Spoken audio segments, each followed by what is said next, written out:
Charte de la Havane. La charte de la Havane a été négociée au sortir de la Seconde Guerre mondiale. Cette charte prévoyait la création d'une organisation internationale du commerce, OIC, totalement intégrée à l'ONU. C'est donc plus qu'un accord puisqu'il se serait révélé à travers une véritable organisation. Cette charte est signée le 24 mars 1948, mais elle n'est pas ratifiée par le Congrès américain, changement de majorité entre-temps. Néanmoins, les négociations continuent, en particulier sur ce qui avait été prévu par la charte de la Havane en voulant appliquer provisoirement le GATT, Accord général sur les tarifs douaniers et le commerce. Le GATT avait été signé en 1947 et prévoyait, en attendant la validation de la charte de la Havane, d'être appliqué. Cette charte, abandonnée, sera remplacée par la création de l'OMC, Organisation mondiale du commerce. Historique. Par une résolution en date du 18 février 1946, le Conseil économique et social des Nations Unies décidait de convoquer une conférence internationale sur le commerce et l'emploi en vue de favoriser le développement et la production des échanges et de la consommation des marchandises. La conférence s'est réunie à La Havane, Cuba, du 21 novembre 1947 au 24 mars 1948. Elle a arrêté le texte de la charte de la Havane, instituant une organisation internationale du commerce, OIC, qui a été soumis au gouvernement représenté à la conférence. Proposition. Dans son principe, la charte de la Havane s'opposait totalement au principe du libre-échange de l'actuel OMC. Elle proposait une approche très différente des conceptions actuelles du commerce international, le développement de chaque pays étant fondé sur la coopération et non sur la concurrence. Cette charte proposait l'intégration du plein emploi dans ses objectifs, atteindre les objectifs fixés par la Charte des Nations Unies, particulièrement le relèvement des niveaux de vie, le plein emploi et les conditions de progrès et de développement. Article 1. L'équilibre de la balance des paiements.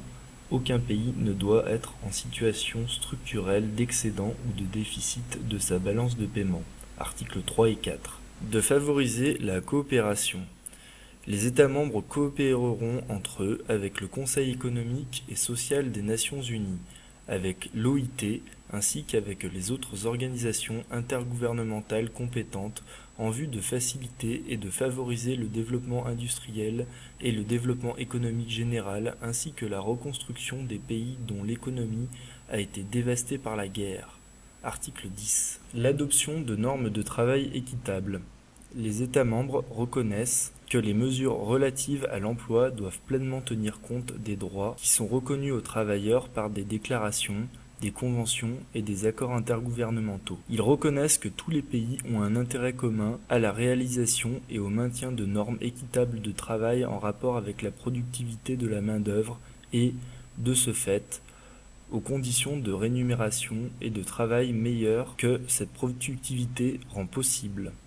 Les États membres reconnaissent que l'existence de conditions de travail non équitables, particulièrement dans les secteurs de la production travaillant pour l'exportation, crée des difficultés aux échanges internationaux.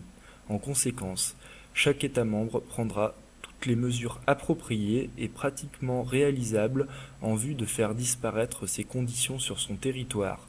Article 7. Le contrôle des mouvements de capitaux. Article 12.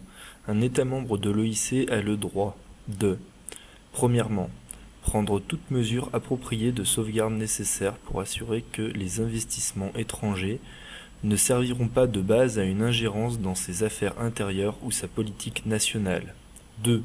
De déterminer s'il autorisera à l'avenir les investissements étrangers et dans quelle mesure et à quelles conditions il les autorisera. 3. De prescrire et d'appliquer des conditions équitables en ce qui concerne la propriété des investissements existants à venir. L'autorisation des aides de l'État. Les États membres reconnaissent que pour faciliter l'établissement, le développement ou la reconstruction de certaines branches d'activité industrielle ou agricole, il peut être nécessaire de faire appel à une aide spéciale de l'État et que, dans certaines circonstances, l'octroi de cette aide sous la forme de mesures de protection est justifié. Article 13. Des accords préférentiels sont possibles dans un cadre coopératif. Les États membres reconnaissent que des circonstances spéciales, notamment le besoin de développement économique ou de reconstruction, peuvent justifier la conclusion de nouveaux accords préférentiels entre deux ou plusieurs pays. en considération des programmes de développement économique ou de reconstruction d'un ou de plusieurs d'entre eux. Article 15. L'autorisation de subventions dans certaines circonstances.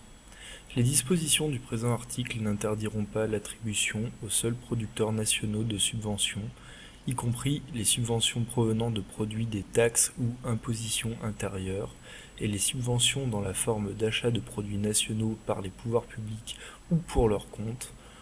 Les États membres reconnaissent que le contrôle des prix intérieurs par fixation de maxima peut avoir des effets préjudiciables pour les intérêts des États membres qui fournissent des produits importés. En conséquence, les États membres qui appliquent de telles mesures prendront en considération les intérêts des États membres exportateurs en vue d'éviter ces effets préjudiciables, dans toute la mesure où il sera possible de le faire. Article 18. L'interdiction du dumping.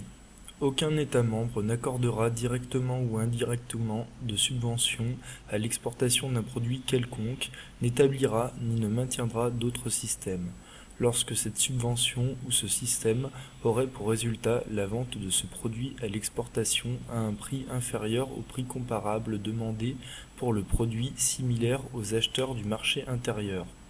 Article 26.